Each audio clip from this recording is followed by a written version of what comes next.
All right. Well, hello, everyone, and welcome to our weekday text gathering.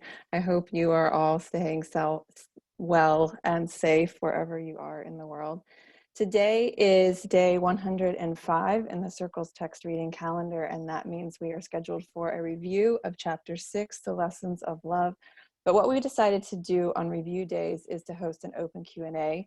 So you are invited to post your questions about this chapter or about anything else, any other questions you have about the course in the chat.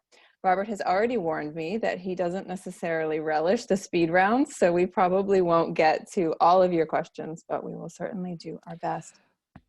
Yeah, we're not Did you going to want to say try to anything? speed through them. Yeah, I think when we try to speed through them, I end up just saying I know. careless things. Robert's like, you asked me these big metaphysical questions and then give me 1 minute to respond. So we'll try and get through as many as we possibly can. So a reminder once again that Robert and I are hosting a webinar on the lesson of the resurrection this Sunday from 1 to 3 p.m. Eastern. The course says that if we can learn the one lesson of the resurrection, then there will, quote, be no need to learn from many smaller lessons. So I definitely hope that you will all join us for that. You can find the details at circleofa.org/resurrection. As always, please remember that you can find the links, the reading schedule, the recordings, and the handouts for these weekday gatherings at circleofa.org/text gathering. And of course, you are welcome to share that link with anyone that you think would benefit from coming together in this way. At the end of the prayer today, I'm going to give you a few minutes to reflect on the questions that you have related to the course. And because we only have 30 minutes, and because, as I mentioned, we want to get through as many as possible, while not speeding through them, we ask that you not unmute yourself this time, but post your question in the chat as it comes to you. Okay. Please take a deep collective breath with me.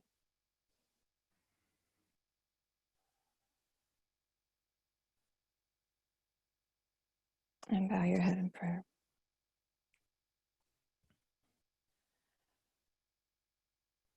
Dear God, thank you for the opportunity to come together today as loving friends and mighty companions on this remarkable path of light. We surrender this gathering to you and ask that it serve your purposes and be blessed by you. Dear God, we ask that you remove in us any blocks to the awareness of your presence. May we learn to think like you so that we may be led to the highest vision of ourselves and one another. We ask that you use this time to plant within us the seeds of grace, that we may emerge from this experience more peaceful, loving, and humble beings. Teach us what to do, Lord, because only that we will to do. Purify our hearts that we may hold your peace, and join with us so our hands will be strong enough to give it. Help us to teach peace and therefore learn it. We ask all of this so that we may be a source of miracles and healing within this group and within the world. And so it is. Amen. And now take a minute or two to think about a question that you may have for today. And whenever you're ready, just type it into the chat.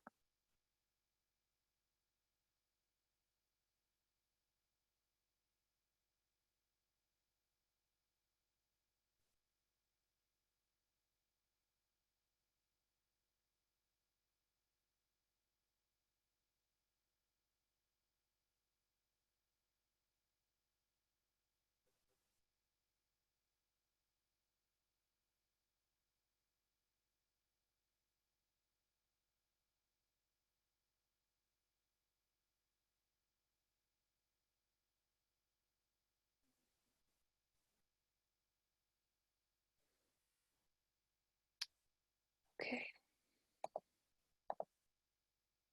Let's see what we have here.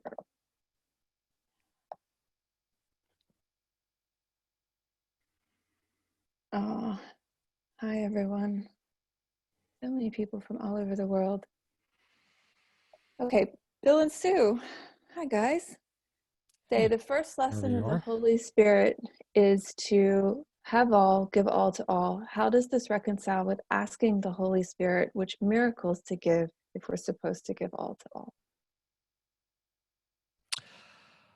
Well, I think that's a fairly easy one to answer in that the lesson, paragraph or two before it states the first lesson to have, give all to all. It talks about how what we should give to all is the one equal gift of full appreciation. So the content of that giving to all is total appreciation to each person, and you can do that. What we're supposed to do is be guided in how we express love, where we express love.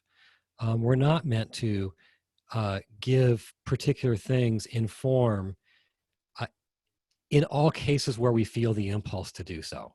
There are some cases where it's not appropriate. The person is not open. We ourselves may be at risk of burnout, whatever. So in terms of the form of what we give, it should be guided in the form of when and if we give. But the content is something we can give to everyone, and that's full appreciation. Ingrid says, this is one of my favorite questions. Can you explain what the script is written means? Okay, well, contrary to what the impression you would get if you hear course students, the script as a topic is hardly a course topic at all. I think the script is mentioned in the script itself is mentioned in like two places. One in the text, like 158, and the workbook 158, and one in the text in chapter 30. And they're totally different kinds of scripts mentioned in those two places. One is the script we write for how we want our day to go. And then the other is like the script is written.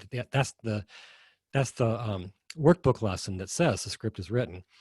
So with that preamble, what that means is there is some sense in which right now, this is like, and the best way I can think of it is like a near-death experience life review.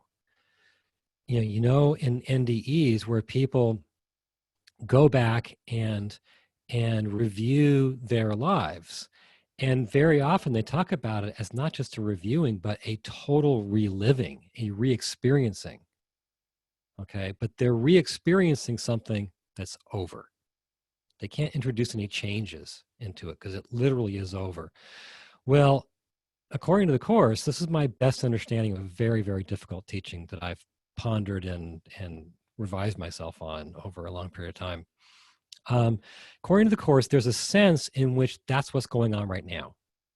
We're at the end of the whole process, and we are looking back and re-experiencing a journey that is actually over. So from that standpoint, just like the person having the NDE can't change anything in that past because it's over. So we can't change anything in this because this right now is literally the past. Right now, we are literally remembering, reliving, re-experiencing something that was over a long, long time ago. So that's the teaching. And that somehow is compatible with the fact that there is another sense, a different sense, in which we are going through this for the first time, and we are equipped with free will, and we therefore are able to make choices that no one, including Jesus and the Holy Spirit, can foresee. So the course's main emphasis is on that we have choice, and choice is an incredibly powerful thing. And you don't know what you're going to choose or somebody else is going to choose until they do it. Okay, that's true. And yet there is some sense also in which this future us is looking back on and re-experiencing a process that's over. And that just boggles my mind to no end, and I prefer to not talk about it. That's why I was joking. It was your favorite question. Yeah. And we did go deeper into that in the Trials and Tragedies 2-part podcast series. So I would recommend that you go there if you have more questions about that topic. Kimmy says, this is a far more practical question. What is the best way to do chapter reviews? There is so much material to cover in each chapter. So Robert, what is your process for that? Yeah, it's not the best. That's the question. I don't know You what have a process. my process is not much of a process. When I reach the chapter review point, I read my chapter summaries. That's it. I mean, I'm not a big review person. I've never liked reviewing. So when I was in school, I didn't like read my text and then review it before the test. I just, I read it before the test. So I think the best way is whatever way works for you. The course is really big on review. And so I would just say find something that works for you. When I was writing the commentaries, I've been rewriting some of them this year, but most of them were written in 2017 for the text. I'd reach a chapter review point, and I like reread the entire chapter. And after I did that a few times, I was exhausted. And, to reread the whole thing in one day, it was too much for me. Maybe for somebody else, it's not too much. So I would just find some method that works for you, do some experimenting.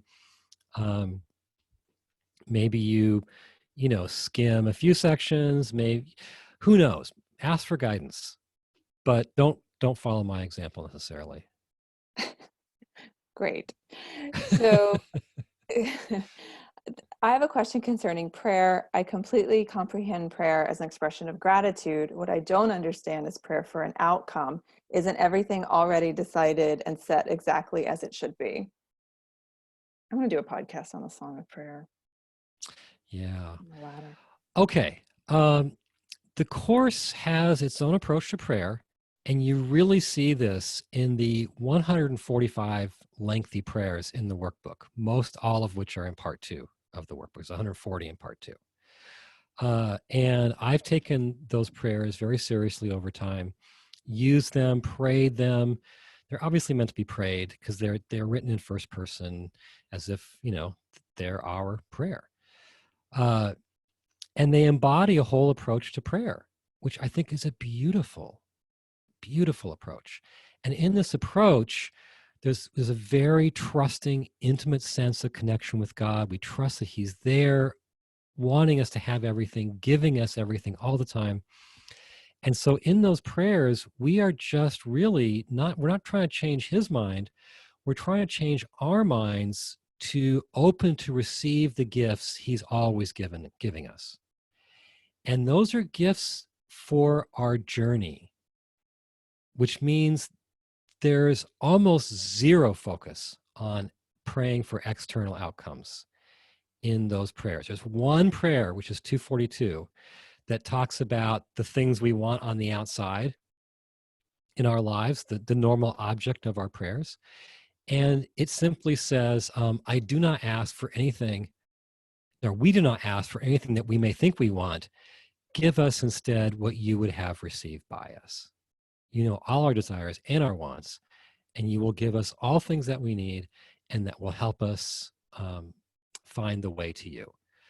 So it's just like, God, I leave it totally in your hands, what you give me in terms of external outcomes. And there is no avoiding the complete conflict between that and the normal approach of manifesting, drawing upon the law of abundance. They just don't mix. So in the course, he's not big at all. In fact, he's actively down on praying for external things. And the Song of Prayer supplement is very open about that. He wants us instead to pray for the things that further our journey. And he wants us to pray for guidance, because guidance on what do I do is different than give me that thing out there. So, yeah. However, there's a couple of questions that are relating to how we can feel a more personal connection to God. How can we deepen our connection to God? What would you recommend on that topic? Well, I think that is a multifaceted thing. First of all, we need to understand God differently. Course students tend to think that God just has no idea that we're here. He's remote, he's in heaven, unaware of our experience on earth. And I think the first point is just to understand that that's not how God is described in the Course. God is described as very, very, very present and near and dear and loving us, not just coolly and remotely, but with infinite tenderness. Love whose tenderness I cannot comprehend, one of the prayers says. So we first need to understand that we need to develop an active relationship with God in this world, and that's a step towards reestablishing our relationship with him in heaven. I think then we also need to understand that he's got a plan. He's involved in our lives. And so it makes sense to talk to him. For me, maybe the three biggest avenues for me for relationship with God is, first of all, prayer. And for me, that's been using those prayers in part two of the workbook and letting them set the tone for my own spontaneous talking with him. So that's first thing. Second thing is the meditation that I mostly focus on, which you can find in lesson 183, which I call Name of God meditation, is very much about being like incredibly present to God, mentally present. So it becomes a sense of encounter with God. When you totally focus on someone, there was this Catholic saint, I forget his name, but he would spend hours in church praying, like hours and hours. And somebody asked him, "What are you doing during all those hours?" And he said, "Well, I just look at him and he looks back at me." And I feel like that is what we're meant to be doing in that kind of meditation. Have you ever done those? I mean, we've all been at those spiritual workshops. I'm not a fan, where you have to like take 2 minutes or 5 minutes and look in someone's eyes. That's time for a bathroom break from my standpoint. Anyway, sorry. But that's what you're kind of meant to be doing with God in that style of meditation. And then the other thing for me has just been trying to work with God's plan for my life, because I'm theoretically from the Course and personally from experience convinced that he has a specific and general plan for my life, and that through that plan there's a sense of relationship with him. And we did a podcast, of course, on meditation, and we went into the Name of God meditation in a lot of detail. So I love that meditation. Yeah, me too. It's very powerful to be fully present to God in that way. Yeah. Liliana has a question about whether it's okay to advance to a specific workbook lesson rather than do them in numerical order. I think if you've really done the workbook and kind of gotten it down, then yeah, but it's a training program. And you're not going to go and say learn a musical instrument and say, I know it's day 1, but I love what you're going to teach me on day 150, so let's do that now. It doesn't make sense. And the workbook lessons, someone was asked this at a workshop I did, and someone, it was like, why should we do them in order? Like, how do we know we're supposed to do them in order? And someone says, they're numbered. But that's reflected in the fact that there is a very careful ascending process in the instructions. There's a really masterful, careful process he's taking us through. If we relate to the workbook just as a bit of daily inspiration, then yeah, you can skip around, but that's not what it is. What it's about is the practice. And with that practice, there is an absolute sequence. So I would say, yes, go through the sequence, do what he says to do, pay attention to what he says and do it.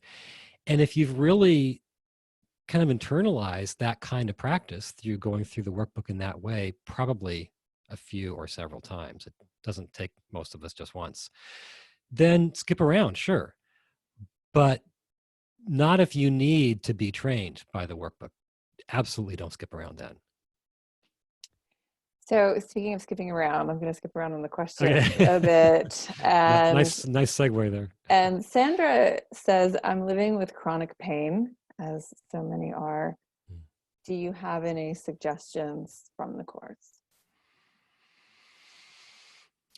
Well, the course is all about training our minds to see our bodies as a serviceable instrument that is quite apart from us. So it wants us to sort of disconnect from the identification with the body. So the body, one of the main mistakes we make with the body, according to the course, is that it has the power to tell us what to feel. Well, it sure seems to, right? It seems to have that power to tell us what to feel all the time. And with chronic pain, which, personally, I mean, who would want to have that? It sure seems to have that power then. What the course is constantly saying is it doesn't really have that power, and it's only your identification with it that seems to give it that power. So the more you can see it as just like, like your phone or something, the less it will have that power. And in fact, there's a lesson, which is 136, which says the way you know you did this lesson well is the body doesn't feel anything, doesn't feel well, doesn't feel ill, no pleasure or pain. Its usefulness remains and nothing more. So the ideal relationship with the body the course wants us to train our minds to have is that, where it's not about what it's feeling, it's about what we can use it for. And that issue of identifying with the body and with the feelings and with the pain does affect us, even if some people can train their minds to not feel the pain.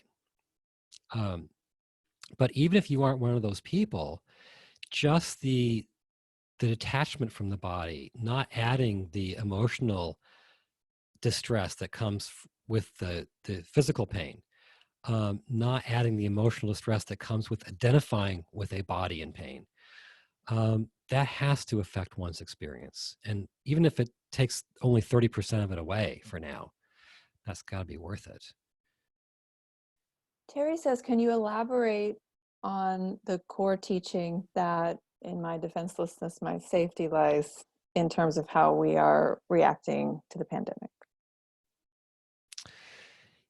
Yeah, well, from the course's standpoint, we are meant to be constantly realizing that we can't really be hurt. And that lesson reiterates that. It talks about we possess a strength so great, attack is folly. Like, why would anybody want to attack this strength? It's like trying to attack Superman.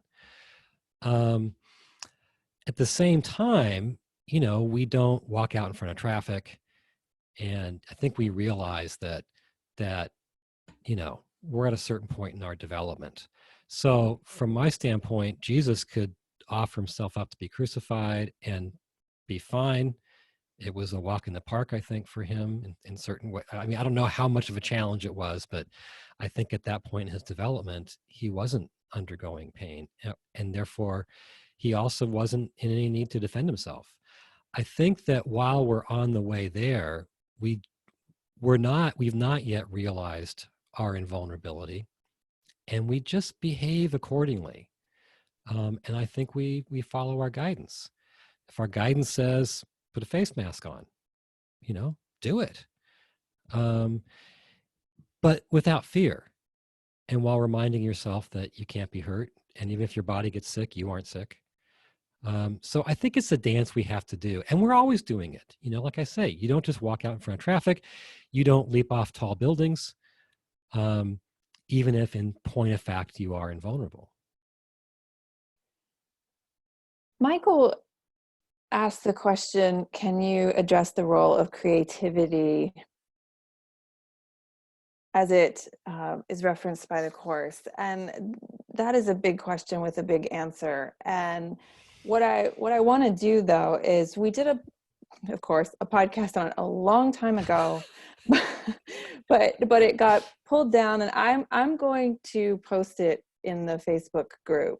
And so Michael or anyone else who's interested in that topic, go there, because after this is over, I'm going to post it in the Facebook group, and you can, because there's no way to do justice to that. There is an answer, but there's no way to do justice to it in the time that we have.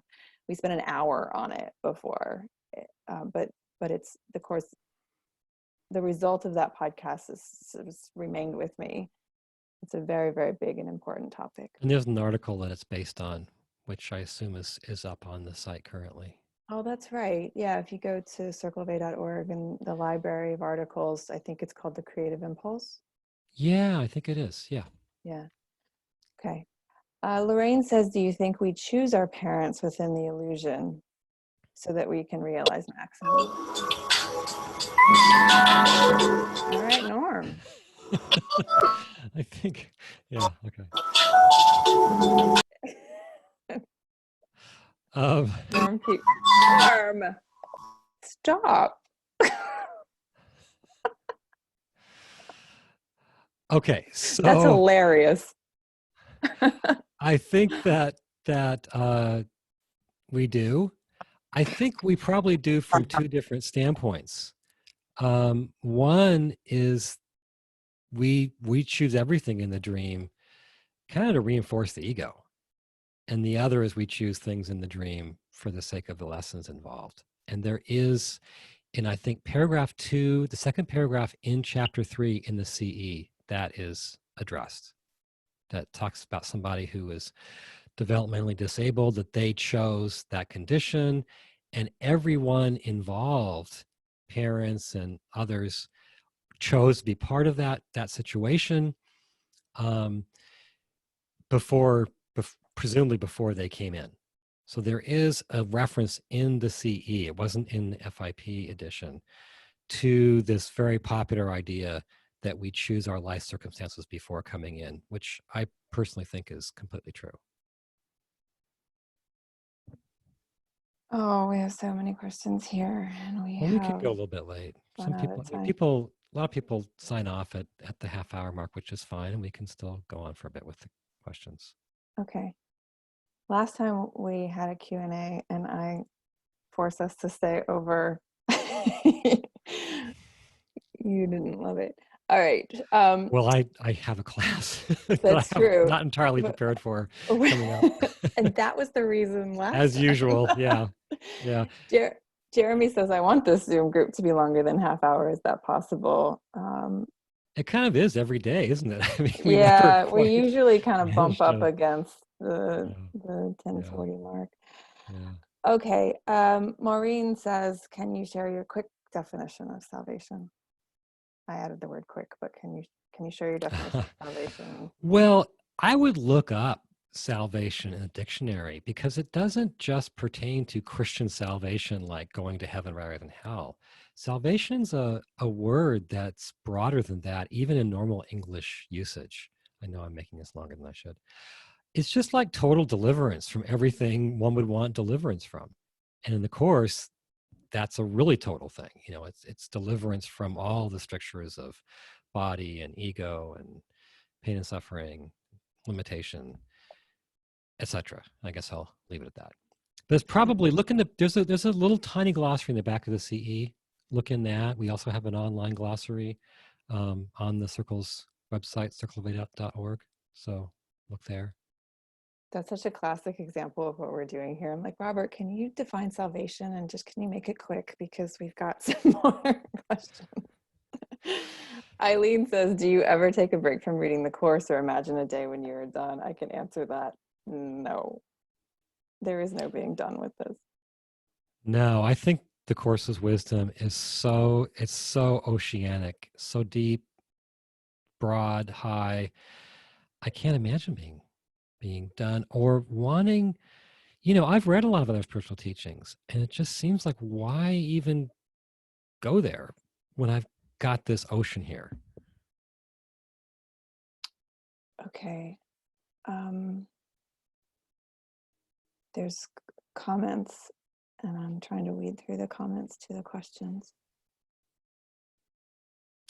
Lynn is holding up. And Lynn our is glossary. holding up the glossary, yes. Yeah. Where is the Song of Prayer?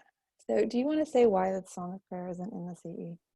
Song of Prayer is really still under copyright. And, the stuff we put in the CE, except for the clarification of terms, isn't.